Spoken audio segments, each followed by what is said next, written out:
Maintenant, le Maroc a choisi 2 vaccins pour l'instant. Quels sont les vaccins? Il y a le vaccin chinois. C'est un vaccin qui est de nature par un procédé ancien très connu, très sécurisant. C'est le vaccin par virus inactivé, c'est-à-dire que le virus a perdu toute son activité pathologique et on va l'injecter par le vaccin, on va l'injecter à des citoyens qui ne sont pas malades pour les protéger et on espère que l'immunité sera, déjà l'immunité elle est là, elle est présente, qu'elle sera durable, on l'espère, et que ça va freiner la progression de la population. Sachez que l'humanité, grâce à la vaccination, a fait disparaître plusieurs maladies, notamment la polio. Donc le vaccin reste actuellement un espoir, et un espoir de grande qualité pour faire face à cette maladie.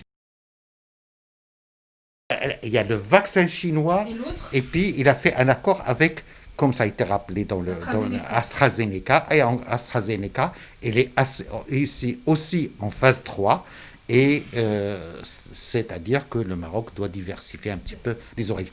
La particularité avec le vaccin chinois, c'est qu'il est assez avancé, il sera disponible dans les meilleurs des cas à partir de la moitié de décembre, et il va permettre au Maroc de commencer une vaccination. Et on a annoncé l'acquisition de 10 millions de doses, sachant qu'on va donner 2 doses pour chaque malade, et que probablement il y aurait de la production de ce vaccin dans un partenariat avec la Chine, et cette production sera là pour le Maroc et pour les pays africains.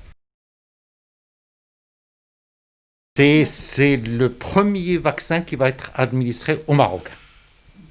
Et le Maroc, parmi les premiers pays qui a acquis ce vaccin et qui va l'administrer comme ça a été annoncé par les autorités gouvernementales à partir du mois de décembre.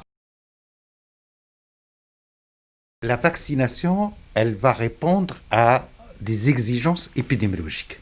On sait que ce virus circule et qu'il peut être grave pour certaines populations données.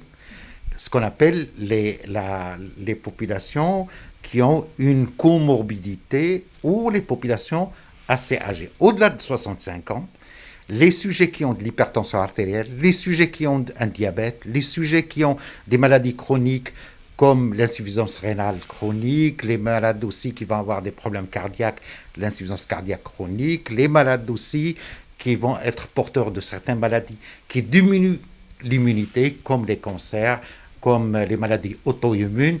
Ces malades-là, ils seront vaccinés en premier.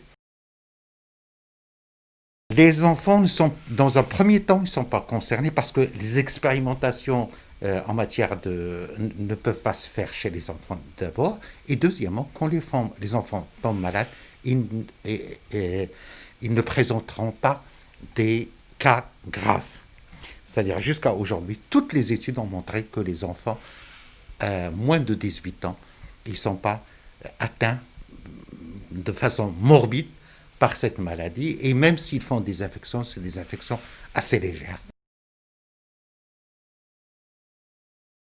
Ceux qui ont été observés au Maroc, c'est des effets secondaires mineurs qui sont de la même manière que les autres vaccins qu'on fait contre la rougeole, contre la diphtérie.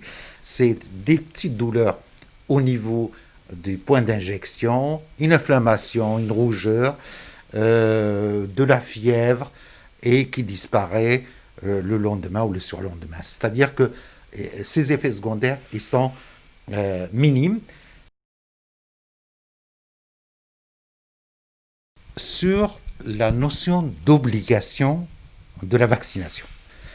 La vaccination, elle doit respecter un certain nombre d'impératifs mondialement connus. Et parmi ces impératifs, c'est le consentement éclairé. C'est-à-dire que si je vous propose ce vaccin, il faut que vous soyez d'accord. Mais dans un premier temps, pour que vous soyez d'accord, c'est-à-dire que j'ai votre consentement, il faut que je vous explique c'est quoi ce vaccin, à quoi il va servir, et quelles sont les choses positives qu'on va recueillir de ce vaccin, Et puis, quels sont les effets secondaires qui peuvent se voir. Et puis, je vous éclaire sur tout le processus. Et l'idée, c'est d'avoir votre consentement. Et à ce moment-là, c'est à moi de vous persuader sur des éléments scientifiques, valables, transparents. Et dans ce cas-là, vous allez, la plupart du temps, vous allez adhérer.